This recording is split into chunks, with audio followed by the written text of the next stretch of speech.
Hai teman-teman semua, selamat pagi, selamat siang, selamat sore, dan selamat malam. Assalamualaikum warahmatullahi wabarakatuh, salam sejahtera untuk kita semua. Ya, pada pertemuan kali ini ya kita akan membahas mengenai ROI media sosial. Ya, kenapa Pak kita harus mempelajari ROI? Ya, mungkin pada pertemuan pertama, kedua, ketiga ya kita sudah pernah membahas bahwa ya dalam menjalankan program sosial media, nah tentunya teman-teman itu butuh biaya ya, untuk investasi di media sosial, apalagi yang berbayar. Nah, dari program-program tersebut apakah ya efektif atau tidak? Makanya kita harus belajar ROI ya untuk mengevaluasi ya. Apakah sudah mencapai tujuan atau belum? Apakah sudah mencapai target apa belum? Kalau misalnya belum, kita perbaiki ya hingga tujuan tersebut dapat tercapai. Nah, pertanyaannya apakah investasi ya pemasaran melalui media sosial itu bisa menghasilkan profit? Ya. Karena perusahaan kan menganggarkan nih anggaran. Nah, kemudian anggaran tersebut digunakan untuk biaya marketing. Saya pilih sosial media, misalnya Instagram, saya anggarkan sekian, Pak. Kemudian teman-teman jalankan program tersebut untuk program ya, marketing teman-teman. Nah, kemudian apakah program tersebut dia bisa mencapai profit? Bisa mencapai tujuan, teman-teman? Belum tentu. Tergantung bagaimana teman-teman ya mengelolanya. Kalau misalnya pengelolaannya bagus, baik, ya evaluasi kita perbaiki ya, dari hasil analisis perhitungan ROI-nya ada peningkatan misalkan followersnya dan lain sebagainya yang mendorong mereka melakukan pembelian, nah berarti itu menguntungkan. Kalau misalkan ternyata jumlah followers semakin menurun, jumlah komentar negatifnya semakin meningkat, yang positif mengalami penurunan ya. Kemudian juga like-nya menurun, berarti itu merugikan, berarti ada yang salah nih. Makanya kita belajar ROI, kita untuk mengukur sudah efektif apa belum. Kita evaluasi kalau belum efektif, kalau yang salah kita perbaiki. Apa itu ROI? Ya. Jadi ROI ini ya adalah ya ukuran manfaat yang diberikan ya dari kampanye pemasaran melalui sosial media dibandingkan dengan total investasi dalam kampanye ini ya. Termasuk uang, waktu, tenaga, dan lain sebagainya. Itu termasuk biaya investasi. Jadi bukan hanya uang, tapi juga teman-teman menghabiskan waktu, menghabiskan tenaga, pikiran yang harus teman-teman tuangkan untuk membuat konten yang baik, untuk menjawab komentar-komentar dari pelanggan, misalkan di sosial media tersebut. Ya. Nah, kemudian di sini teman-teman ya ROI itu ya hasilnya yaitu ada dua jenis ya, secara finansial dan secara non finansial. Kalau secara finansial kaitannya dengan laba, dengan pendapatan. Nah, itu secara finansial. Ya, hasil finansial. Ya.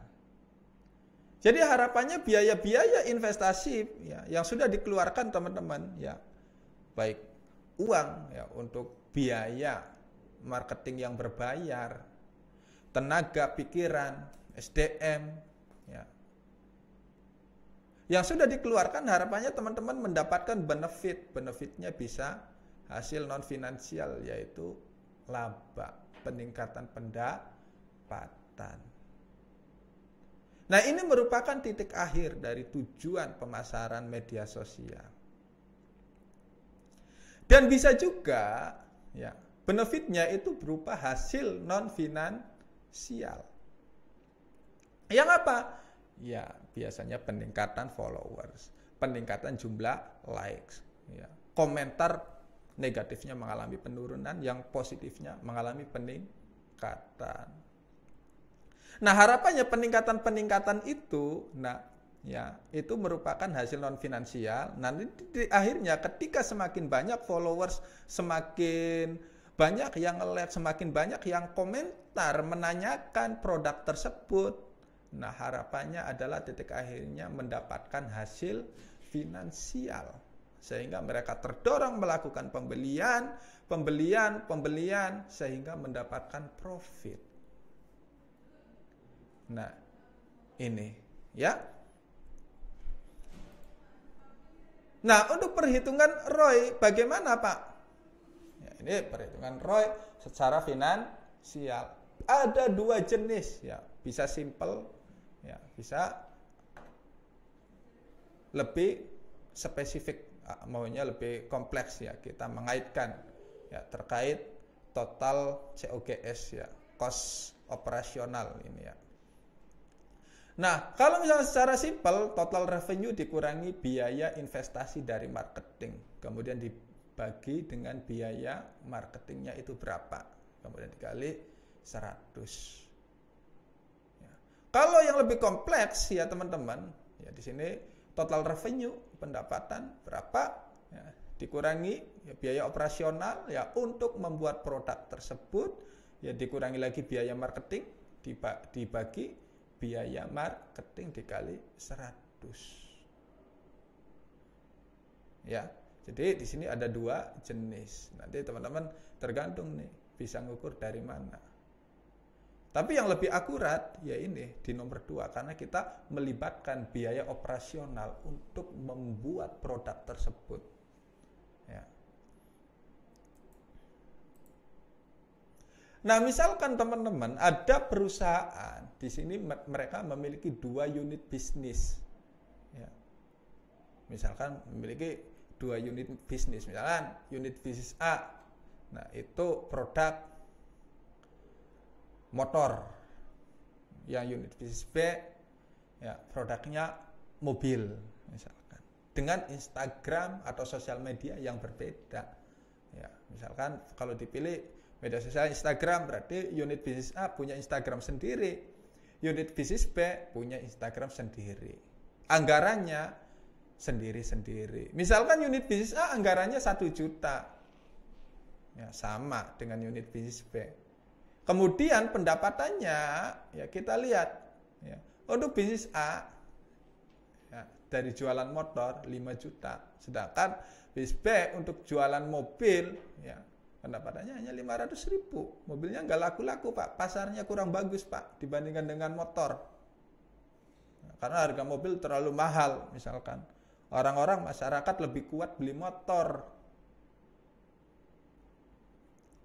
Nah, kita lihat efektivitas dari, ya, pemasaran melalui sosial media tersebut seberapa efektif ROI-nya secara finansial. Kalau pakai rumus sederhana, ya ini berarti 5 juta dikurangi 1 juta dibagi 1 juta sama dengan 400% ROI-nya. Kalau unit bisnis B berarti 500.000 dikurangi 1 juta berarti minus 500.000 dibagi 500.000. Sini ya ini. Oh, mohon maaf ya, 500.000 dikurangi 1 juta, ya. Kemudian dibagi 1 juta hasilnya 50%, tapi minus. Berarti di sini yang efektif mana pemasaran media sosialnya secara ROI finansial? Unit bisnis A. Karena ROI-nya positif 400%. Sedangkan unit bisnis B, ROI-nya minus 50%. Anggaran investasi untuk sosial medianya 1 juta, ininya 500 sudah minus dari sini juga.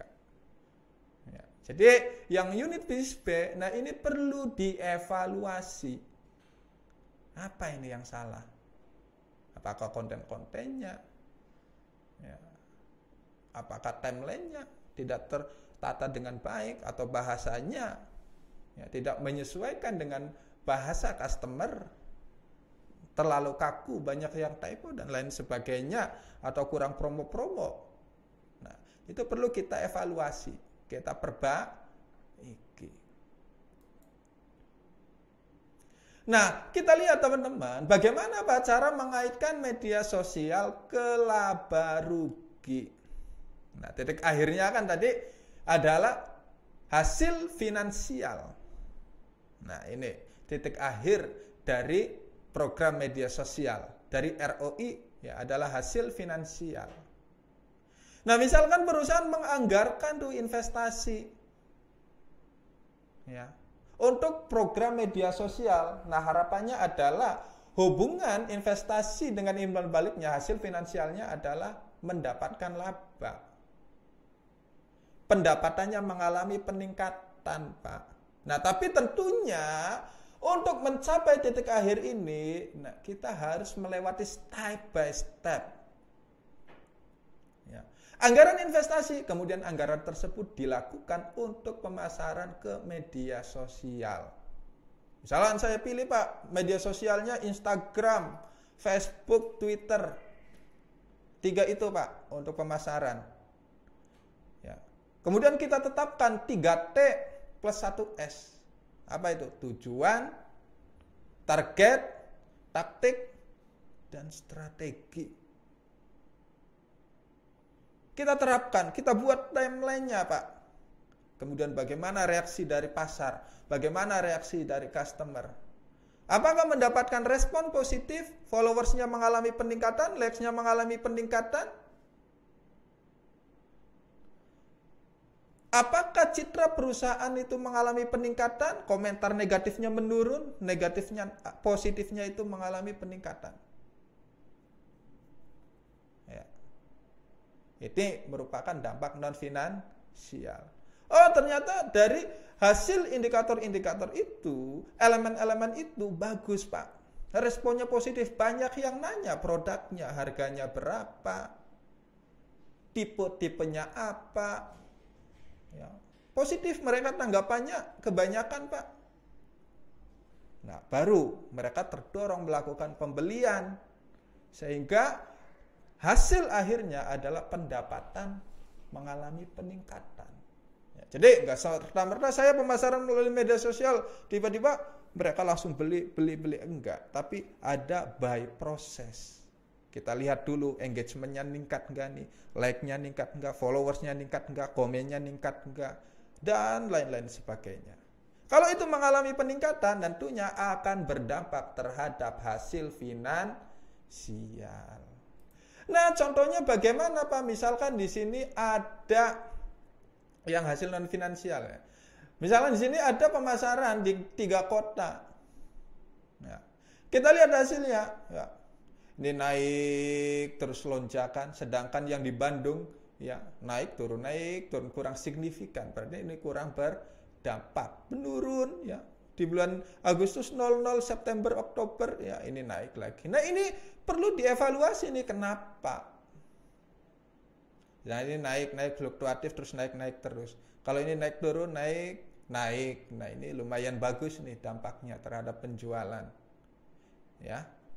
Jadi ini sangat penting teman-teman untuk ROI media sosial, terutama teman-teman yang punya bisnis, ya kita terapkan, ya kemudian bagaimana hasilnya, kalau kurang baik kita evaluasi, kita perbaiki sampai hasilnya bagus.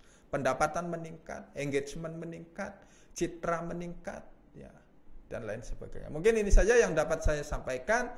Wabillahi taufiq wal hidayah. Wassalamualaikum warahmatullahi wabarakatuh.